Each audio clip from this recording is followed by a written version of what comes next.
I welcome you one more time to the Semaj MindSpa, where mind, spirit, and science meet. Also, welcome you to Fit FM 96.7 and fitfmja.com. I want to thank our founding sponsor of the Semaj MindSpa Network, JN, the Jamaica National Group. Will help you find a way. Love that tagline. Also, I want to thank Above or Beyond Consultants. Their tagline is taking you above where you presently are or beyond your wildest imaginations. We greet our immediate family in Trelawney. And then we move along the north coast to Western Jamaica, covering all of those parishes. Are you ready for the new hurricane season? All people listening on Fit FM 96.7 on the FM dial. And we greet the world on www.fitfmja.com. I want to hail up the Wayne All Network out of Atlanta and Caribbean Vibes Radio Network, Cape Cod. I'm Dr. Leahcim Semaj, and I welcome to the Mind Spa, where mind, spirit, and science meets. I'm Dr. Leahcim Semaj, psychologist, author, and your host for the next 60 minutes. Today, I want to speak directly to a group of people who are often spoken about, but rarely spoken to, with the seriousness that they deserve. But I'm also talking to everyone because I recently saw a quote by a young woman in her 40s, I think, and she has said from her teens she has lived alone and she enjoys it. So they ever think that young but don't know storm. Huh? So maybe the younger persons can sort of tune in to understand what I'm taking them into the future.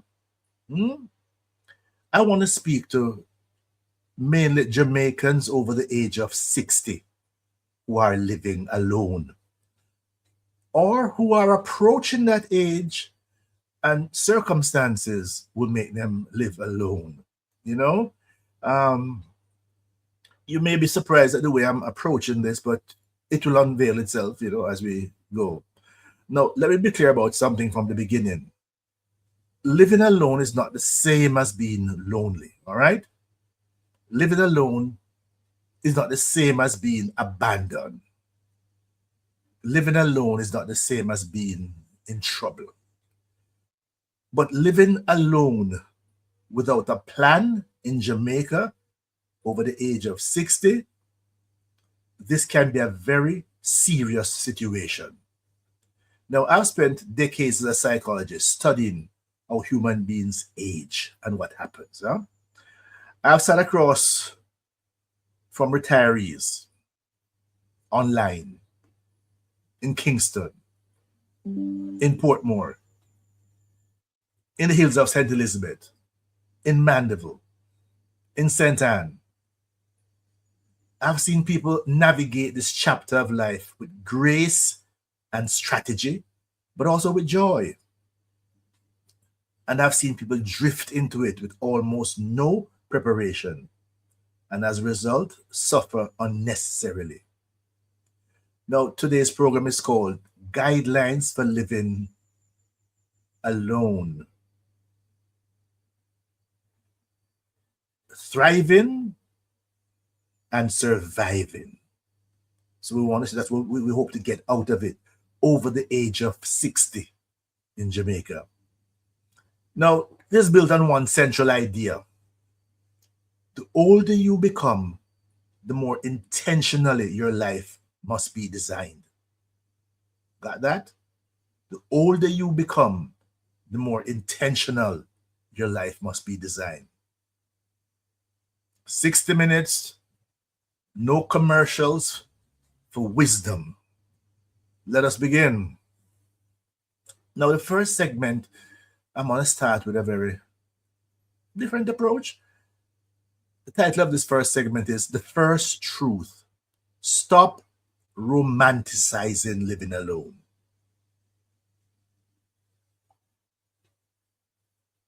This I call the first truth.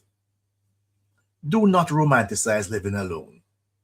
I know this is not what you expected of me to open with.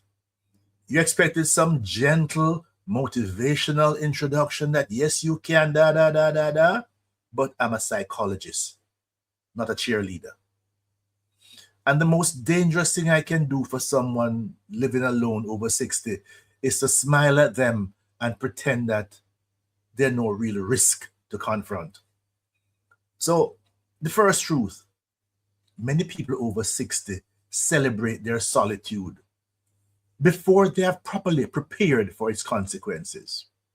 They say, I love my peace. I don't need anyone bothering me. Me can manage. And I understand that instinct. Nothing is wrong with that at all. Now, I respect independence. I honor it. But independence without systems is not freedom. It is vulnerability wearing the mask of freedom.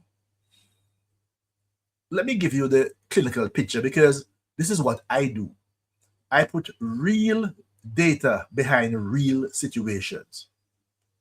When you live alone, there is no one who notices if you fall. Think about that. You've heard this thing about if the tree falls in the woods, did it make a sound? I might ponder on that. There's no one who hears you call out. There's no one who automatically knows if you have become confused or weak or suddenly ill in the middle of the night. There's no one who checks when you ate today. There's no one standing beside your hospital bed advocating for you. There's no one intercepting the predator, whether emotional, financial, or physical, before they reach you. Now, that's not a reason to panic. It's a reason to plan. Big difference. Here in Jamaica, we have additional layers of complexity that make this conversation even more urgent. We're not living in Sweden, where the emergency response systems will have someone at your door in under 10 minutes. We're not even in the United States, where there are very sophisticated options. I have experienced firsthand when I spent time there. We're not living in Singapore, where infrastructure is world-class and predictable. We are living in Jamaica, a beautiful, vibrant, magnificent country with real limitations, fragile systems, inconsistent emergency response, uneven infrastructure, and increasing number of older adults whose children have migrated overseas. This by no means is not a critique of Jamaica. It's a frank acknowledgement of the context in which we're operating. And context determines strategy. Now, I want to tell you something that I say often. You cannot solve a problem you have if you have not first accurately named it. So let's name it. Living alone in Jamaica after 60 without deliberate preparation is one of the most underestimated risks that older Jamaicans face. And what's the solution? That's why we're here now. The solution is intentional design, strategic living, what I call the architecture of the anchor leg.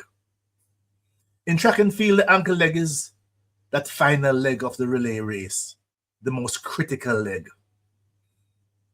The team puts its strongest and most seasoned runner on the anchor leg because everything depends on finishing well.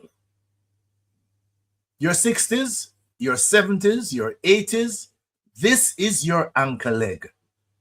And the question is not whether you will run it, you're already running it. The question is, how prepared is the runner? I want to help you get prepared. So let's go through systematically what a well-prepared life looks like in the anchor leg. And I want to say one more thing about before I move forward. If you have a parent, a sibling, a neighbor, a friend who is in the situation, please do not switch the channel. You may be hearing something today that you need to share with someone you love. The information I'm about to give you could literally save a life. All right? It is that critical. So you ready to roll? I am. I want to structure this in a very interesting way. Your body is your infrastructure. Your body is your infrastructure.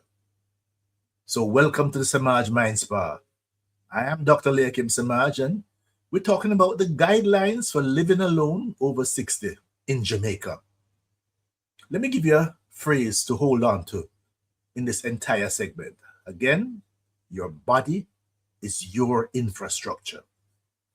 Now, in Jamaica, when the infrastructure fails, life becomes harder.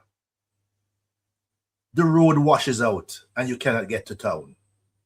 The power goes off and the pump stops and now you have no water.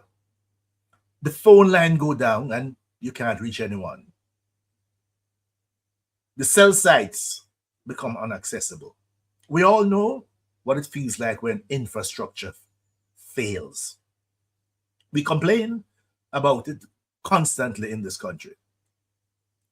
But here is what we do not talk about nearly enough. Your body is also an infrastructure. When your body fails, when your legs give out, when your balance goes, when your hands can no longer grip properly, when your cardiovascular system cannot support basic daily tasks, everything becomes harder. Everything becomes dangerous. Everything becomes dependent on someone else. And if you're living alone, there may be someone else. No. There may not be a someone else immediately available. Just that very little difference. If you're living alone, there may not be a someone else immediately available. So let's talk about the body, specifically and practically. The number one physical threat to seniors living alone is falling. All right? Let's just get that straight up and so you understand. Did you hear me clearly? Falling. Not heart disease, not cancer, not crime. Falls are the leading cause of injury, hospitalization, loss of independence, and death among older adults worldwide. And in Jamaica, where we have uneven floors, steep stairs, wet tiles, dim lighting in many homes, the risk is amplified. So here's what I want you to do in your home. And I mean this week. Now when you get around to it, this very week, walk through every room with fresh eyes. Look at your bathroom, first of all. That is the most dangerous room in the house for someone over 60. And I'm telling you this from a very specific situation. My father died as a result of falling in the bath. He didn't just fall and die same time. He was laying there in the bath for 2 days, in and out of consciousness. But even when he was found and taken to the hospital, we had a very interesting situation that within days, what happened? All his organs failed. All his organs failed, and the result, death, because of the damage as a result of the fall. We have something called slippery tiles. Nothing to grab onto. Getting in and out of the shower or a tub is a high risk maneuver when your balance and leg strength are not what they were when you're in your 40s. So the first thing you need to do is install a grab bar. If needed, a shower chair. Non-slip mats. This is not optional if you're at the stage of life. This is essential infrastructure. Look at your floor. Do you have loose rugs? Remove them. Do you have electrical cords running across walking paths? Tuck them away. Is the path from your bedroom to your bathroom lit at nights? It should be. A simple plug-in nightlight can prevent a catastrophic fall at 2 a.m. I know of situations where something as basic as going to the bathroom at night resulted in this person being in the hospital for weeks. Look at your stairs. Do you have a secure railing on both sides? Are the steps in good repair? Look at your kitchen. Are the items you use most often at a level that you don't need to climb or stretch dangerously to reach them? These aren't luxury improvement. They are survival infrastructure. Now, beyond the home environment, let's walk around your physical fitness. And I want to be direct here because too many older adults accept a level of physical decline that is not inevitable. Now, you must think about this carefully. Strength after 60 is not about vanity. It's about survival. When I say survival, currently, I mean this. The stronger your legs are, the less likely you are to fall. And the more likely you are to recover if you do. The stronger your grip is, the more capable you are of catching yourself. Opening a medication bottle and managing everyday tasks independently. Understand about falling. Typically, people over 60 and 65 who fall, there's a high chance you're going to break a hip or a femur. That's going to take about 6 months to heal. During that time, the level of deterioration that takes place results in about 30-35% of persons being dead within a year. The better your cardiovascular endurance is, the more capable your heart of pumping and your lungs of sustaining you through a stressful situation. The more flexible and mobile you are, the better you are of navigating uneven terrain, bending without injury, and sustain daily activities. These are not abstract fitness goals. These are functional independence matrix. I myself, and I say this not to boast but to demonstrate, I have maintained resistance training as a non-negotiable part of my life because I understand the data. The research on the benefits of physical exercise for older adults is among the most consistent findings in all of medical science. Exercise reduces depression. It preserves cognitive function. It improves sleep. It reduces the risk of diabetes, hypertension, and cardiovascular disease. It extends your independence. What kind of exercise? Walking is an excellent foundation, but it's not enough on its own. You need some form of resistance training, whether body weight, bands, or weights. You need to maintain your muscle mass. Stretching and mobility works to maintain your range of motion. And because exercise is to reduce fall risk, that's what the main thing it does. And you don't need a gym. You need commitment, a bit of space, and the understanding that your body is what? Your infrastructure. Now, nutrition. I'm not going to lecture you about Jamaican foods because I love it too. But I will say this, after 60, your body processes foods differently.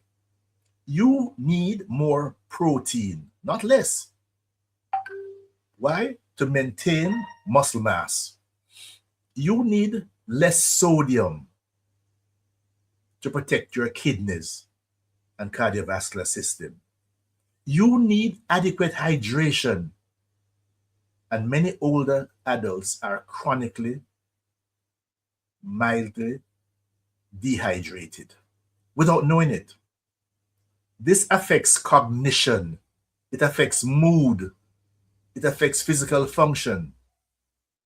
You need to eat consistently, not skip meals because you're alone and you don't feel like cooking.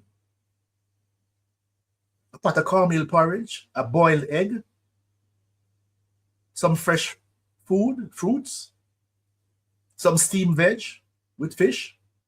This is not complicated. This is strategic nourishment for an infrastructure that must keep serving you. And you are responsible for this infrastructure. You and you alone if you live alone. And finally, medication. If you're living alone and managing multiple medications, you need a system, a pill organizer, a written schedule, an alarm on your phone. At minimum, a 2-week supply in reserve, because you know Jamaica's supply chain is not always reliable. Running out of your blood pressure medication because the pharmacy was closed is a crisis that is entirely preventable. Your body is your infrastructure. Maintain it accurately. Again, folks, you understand why I start where I started in terms of this about living alone over 60? Now let's move on to the next segment of this discourse. Your mind is not a side issue. Again, folks, I'm Dr. Leahcim Semaj of the Semaj MindSpa. And I want to shift down to something that, in my professional opinion, is the most underestimated dimension of living alone over 60. Your mind. Not your body, not your finances, not your security system, your mind. Welcome to the Mind Spa. Let me begin with a clinical fact. Loneliness is as dangerous to human health as smoking 15 cigarettes a day. 15 cigarettes per day. If I told you that a habit you engaged in daily was equivalent to smoking 15 cigarettes a day, you'd be alarmed.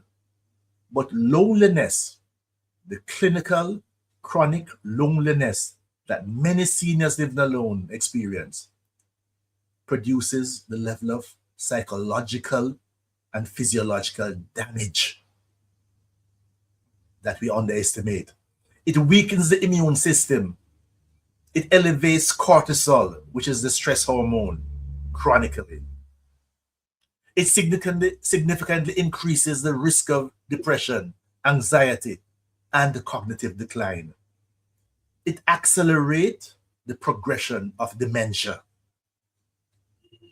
Here in Jamaica, we have a particular heartbreak layered on top of this.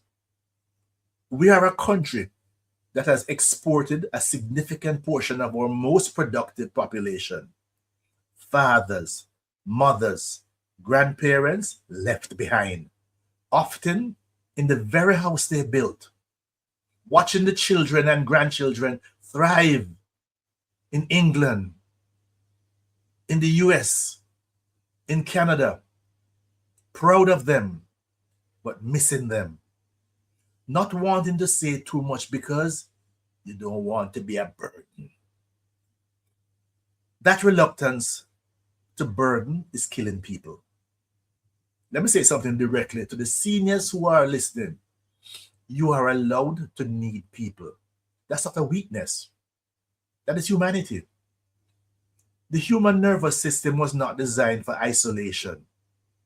From our earliest days as a species, we survive through community, through connection, through being known by others. When that is stripped away, whether by migration, by death, by circumstance, the system suffers. And we have to address it deliberately. So what does address it look like? First, name the emotion accurately. I work with many seniors who describe depression as feeling tired, who describe anxiety as not sleeping well, who describe profound loneliness just not being interested in things anymore. These are symptoms. And when symptoms are mislabeled or not labeled at all, because talking about feelings is not something we do very well as a people, they go untreated. Jamaica still carries enormous stigma around mental health, particularly among the generation that is now over 60. Many of them were raised in households where madness was the only category available. The only category available for psychological distress. If you're not mad, then you have nothing to complain about. You just carry on. That paradigm must shift. Depression is not a medical condition. They used to say, but now we know depression is a medical condition. Anxiety is a medical condition. Grief that becomes complicated and prolonged is a clinical concern. Cognitive decline is seen as the early stages of dementia. This is medical. This reality deserves early attention, not denial and not shame. Secondly, actively build your social portfolio. I use the word portfolio deliberately because just as a financial portfolio requires diversification, so does a social life. If all your social eggs are in one basket, one friend, one child who calls every Sunday, you are a phone call away from total isolation. Build multiple lines of connection. A church group, a community gardening collective, a fitness partner, a walking group, a neighborhood WhatsApp group, a book club. Yes, even after 60, especially after 60, I should say, because learning and intellectual engagement are among the most powerful protectors of cognitive function. A domino game under the tree. Whatever your tradition is, find it, cultivate it, and show up consistently. Now, thirdly, find purpose that is outward facing, not just inward looking. One of the greatest psychological threats in the anchor leg of life is the collapse of purpose. The sense that the best contributions are already been made. The job is done. The children are raised. Now I wait. You should finish the sentence. Wait to die? No, no, no. That framing is wrong. And I say it plainly. The idea that your value to the world peak at 50 or 60 is a lie. The culture has told this lie to older adults, and too many older adults actually believe it. You have wisdom. Continue. Hard earned, irreplaceable wisdom. You have survived things that younger people have not yet encountered. You have developed judgment that only decades of living can produce. The question is not whether you have something to offer. The question is, where will you offer it? Mentoring, volunteering, teaching, share your story. Because the oral tradition in Jamaica lives in people like you. And when you die without having passed it on, it dies with you. Planting a garden and feeding people. My personal thing, folks, I plant a garden and I get more joy out of giving away food than selling food. That's why I got out of, economic agriculture. Contribute to your faith community. Run your community council, your neighborhood watch. Writing down what you know. Purpose is not retirement's enemy. Purpose is the antidote of retirement loneliness. Fourth, grief must be honored, not suppressed. Many seniors who are living alone have experienced loss that will bring anyone to their knees. A spouse at 40 or 50, a child, a dear friend, the life that expected to be living. And in Jamaican culture, there's an enormous pressure to be strong, to move on, to give thanks. And yes, resilience matters, faith matters, gratitude matters. But they are not substitutes for grief. They are companions to it. And if you are in grief, real sustained, life-altering grief, seek support. A counselor, a pastoral care provider, someone you trust, a grief support group. The mind cannot carry that weight indefinitely without beginning to collapse under it. And finally, know the warning signs of cognitive decline and take them seriously. Remember, where you put your keys, It's normal sometimes to forget. Forgetting what keys are for, that's not normal. Occasional confusion after a disrupted night of sleep, that's normal. Persistent disorientation, difficulty following conversations you used to manage easily, and dramatic personality change, getting lost in familiar places, these are clinical flags that must be evaluated by a professional. Early intervention matters enormously. Denial does not protect anyone. Your mind is not a side issue. Your mind is the command center. And in the anchor leg of life, living alone in Jamaica, you must maintain it with the same discipline and intentionality that you maintain the roof over your head.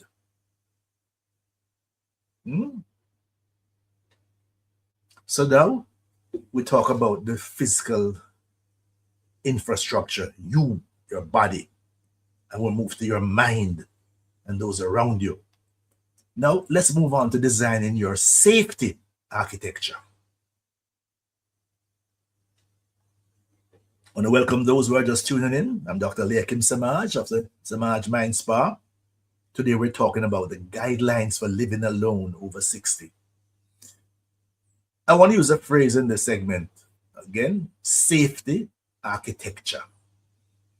I borrowed the language from engineering deliberately because safety, especially in Jamaica, is not a single lock on a single door.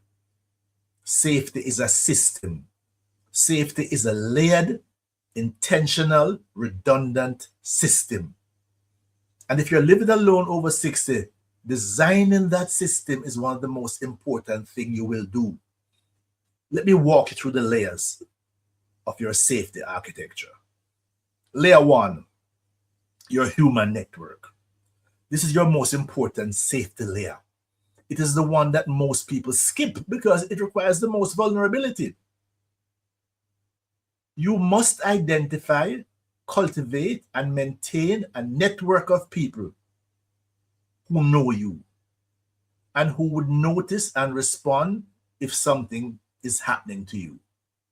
At minimum, you need one trusted neighbor who sees you regularly and knows what your normal life circumstances look like. One or two local family members or close friends who have a protocol with you, a check-in system to check in, a signal that tells them you are alive, functioning, and well. Something as simple as a morning text. GM, that's all. That's all. 2 letters. But if those 2 letters do not arrive by 9 o'clock, someone comes. In Jamaica, where we have always been community people, yard culture. Folks, my first 10 years was below Torrington Bridge. I grew up in yards. One central bathroom, one central kitchen. I know yard culture. Neighborhood culture. Howdy, cross the fence culture. We have the raw material for this. But urbanization, apartment living, and the migration of younger people have weakened those bonds. You may have to deliberately rebuild them. Layer 2, your information architecture. At least 2 trusted people, not just one, 2 trusted people should have access to what I call your emergency information sheet. This is a printed document kept somewhere accessible that contains your full medical history and current medications, the name and contact of your doctor or clinic, your known allergies, your home address, if there's a code to get into your gate and into your house, any codes that you need to be aware of, the codes must be there. The emergency entry instructions, the name and contact number of your closest family members, your blood type, if known. Do not assume people will figure it out in a crisis. Write it down, share it, update it annually. This is not morbid, folks. This is mature, your information architecture.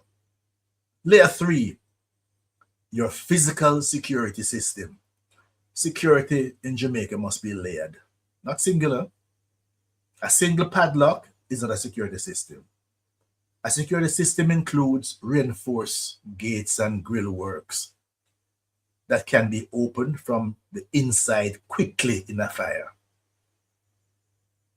Good exterior lighting, particularly motion activated lighting, which is both a deterrent and a practical aid. A camera, or cameras if your budget allows. A trusted dog, if you're a dog person, because dog is both deterrent and companion. Close cooperation from relationships in your community, in your neighborhood, because the best surveillance system in Jamaica has always been community watch itself. Your neighbor across the road or next door noticing something. And beyond the physical, do not advertise your vulnerability. Do not broadcast that you live alone. Do not tell casual acquaintance when you will be traveling, or that your children are abroad, or that there's no one else in the house. Social media, and I say this carefully but plainly, can be a channel through which unintentional broadcast takes place and put you at risk. I also want to speak about the particular and growing risk: emotional predators. Loneliness makes older adults particularly vulnerable. Widows and widowers can become vulnerable to people whose interest is not genuine. Sudden, intense romantic interest from someone recently met. Sub stories designed to trigger your compassion and your wallet.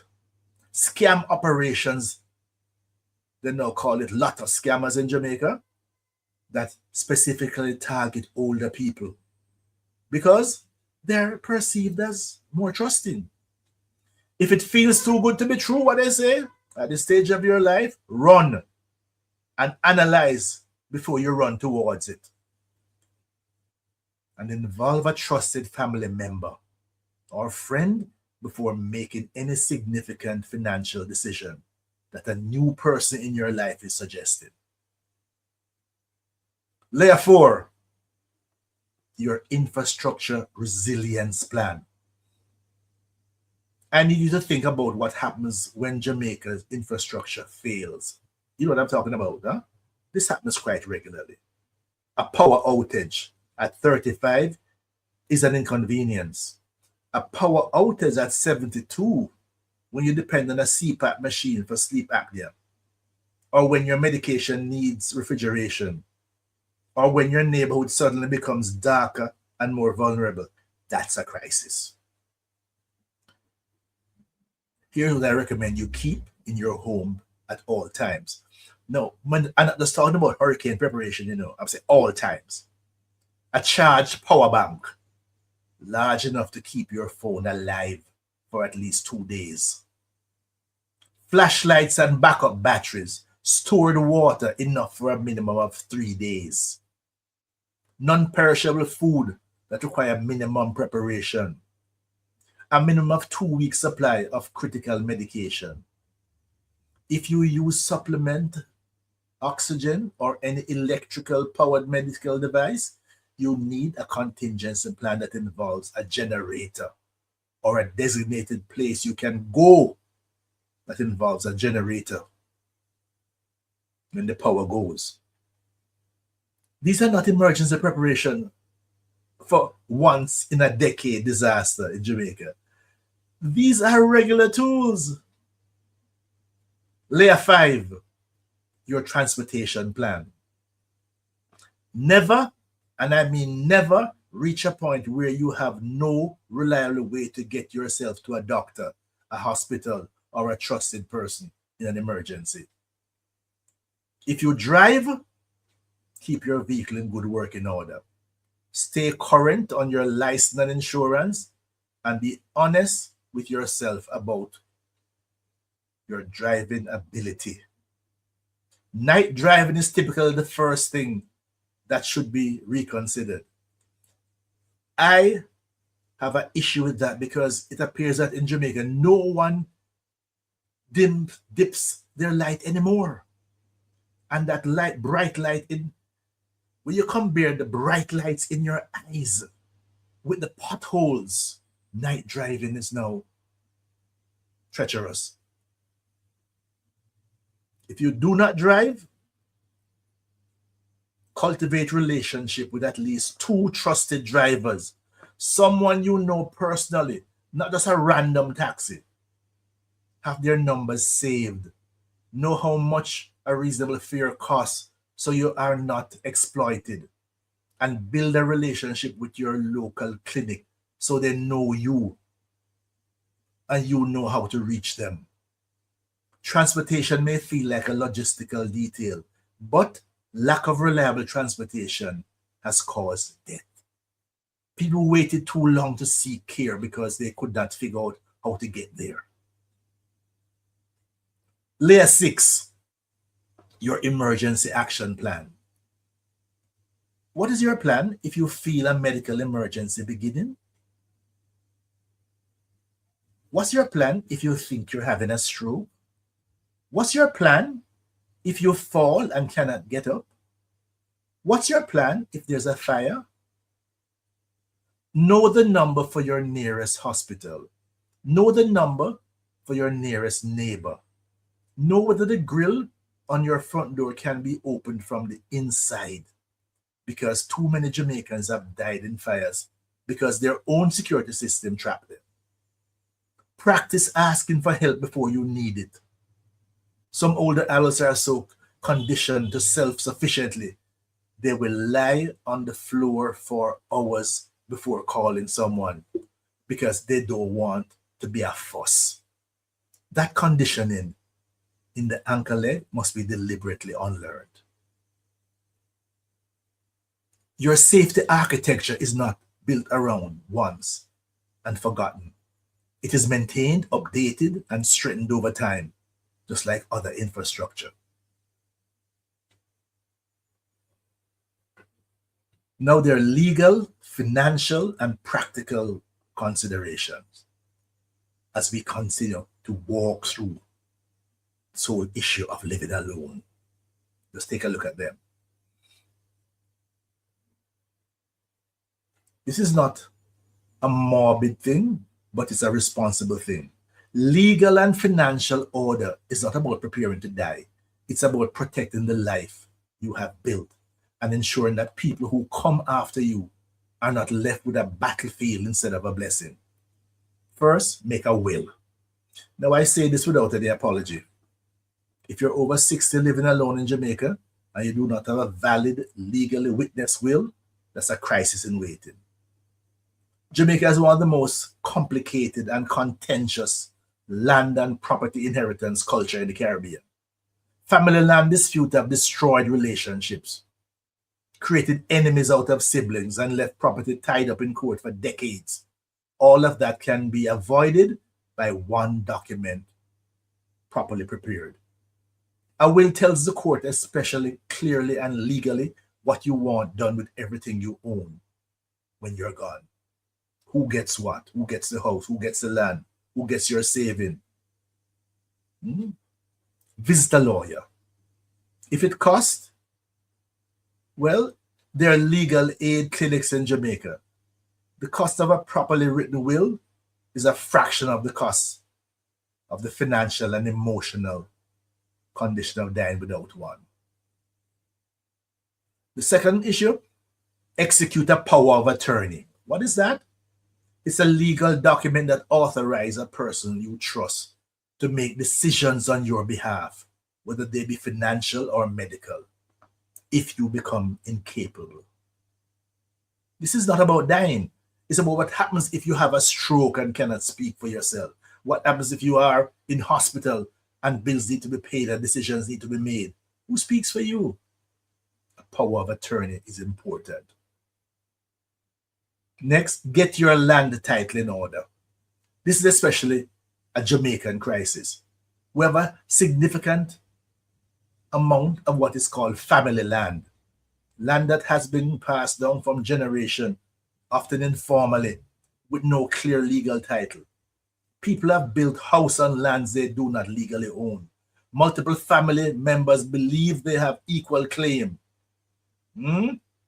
If your land is not properly titled in your name, I urge you to begin that process now.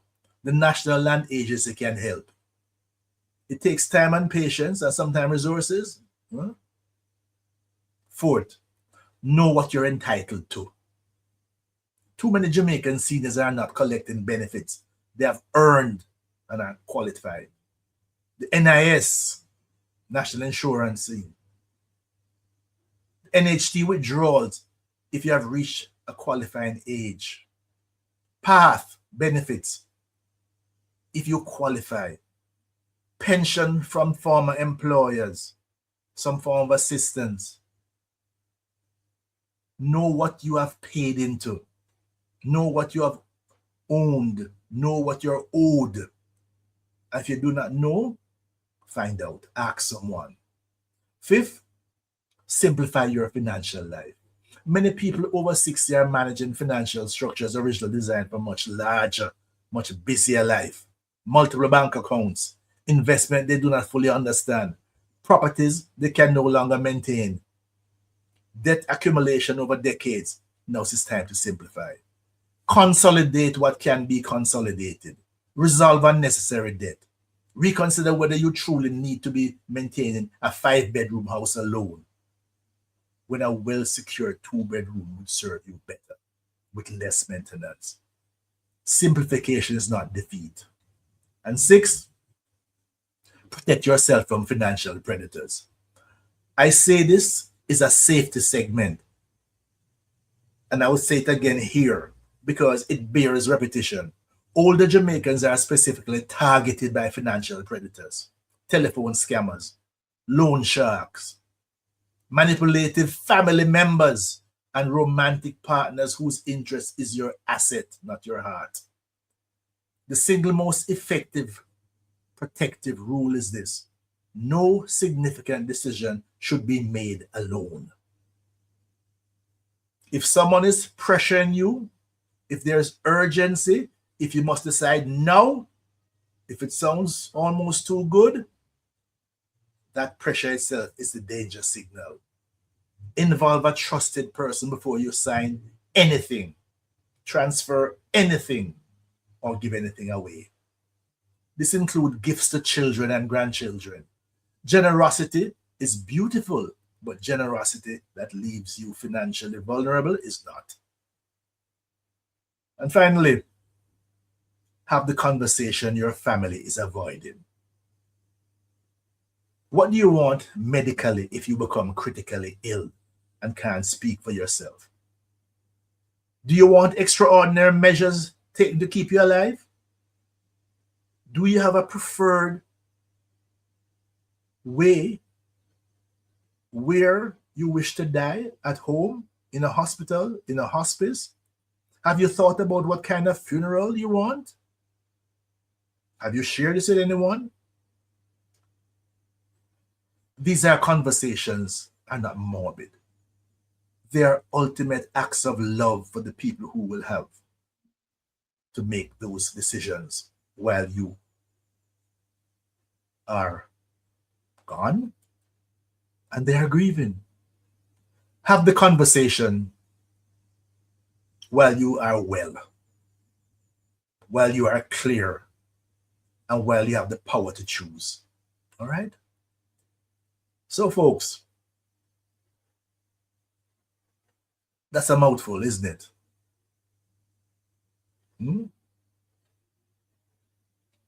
Isn't it? We are at the end of our time together today. And before I go, I want to step out of the kind of clinical frame for a moment and out of the psychologist frame and the strategic checklist and speak to you directly, human to human. If you're over 60 and living alone in Jamaica, here is what I want you to know. This is not the end of your story. I have a book called The Best Is Yet to Come, A Psychologist's Guide for Thriving in Retirement. That title is not poetry. It's not consolation. It's a clinical observation grounded in decades of research and human experience. The people who navigate the anchor leg with the most vitality, the most dignity, the most genuine joy are not the people who simply got lucky with their health or their finance. They are the people who decided, the people who chose consciously and deliberately to invest in themselves, to stay connected, to keep growing, to keep contributing, to face real risk with honesty and address them with strategy. You have more to give. You have more to experience. You have more to become. But this is the psychological core of everything I have said today. None of this happens automatically. The body does not maintain itself. The mind does not stay sharp without challenging and connection. The safety architecture does not build itself. The legal documents do not write themselves. The relationships do not sustain themselves. The anchor leg requires intentional running. To the seniors who are listening, I want you to take this one action this week from what you have heard now.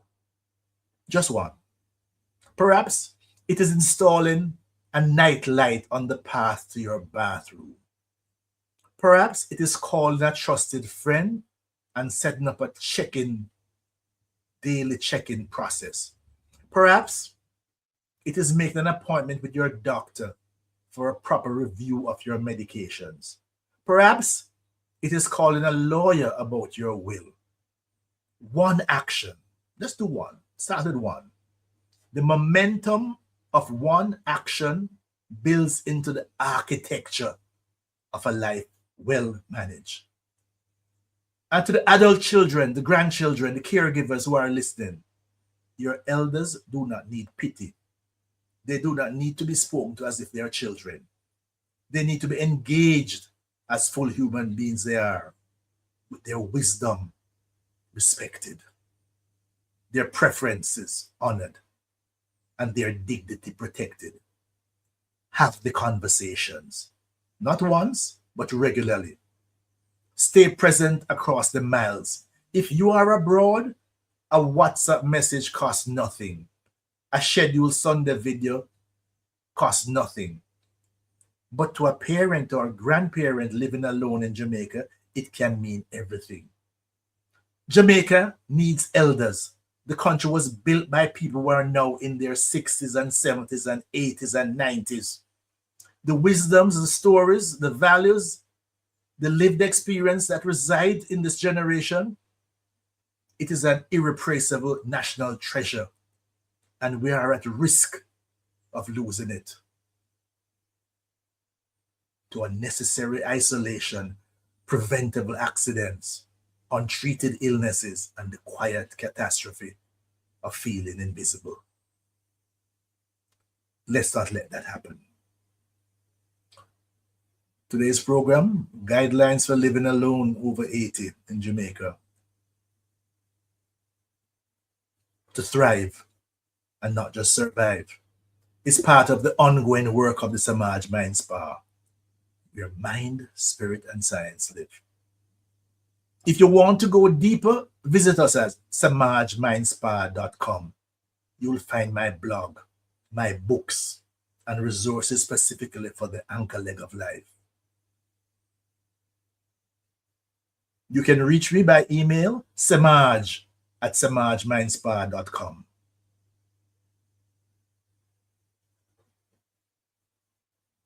If you're in support needs in Jamaica, the National Council for Senior Citizens. I mentioned Legal Aid Council, the National Land Agency, but also the Ministry of Labor and Social Security. So till we meet again, I'm Dr. Leahcim Semaj of the Semaj MindSpa. Walk good, but also walk well. But remember, the best is yet to come. The best is yet to come.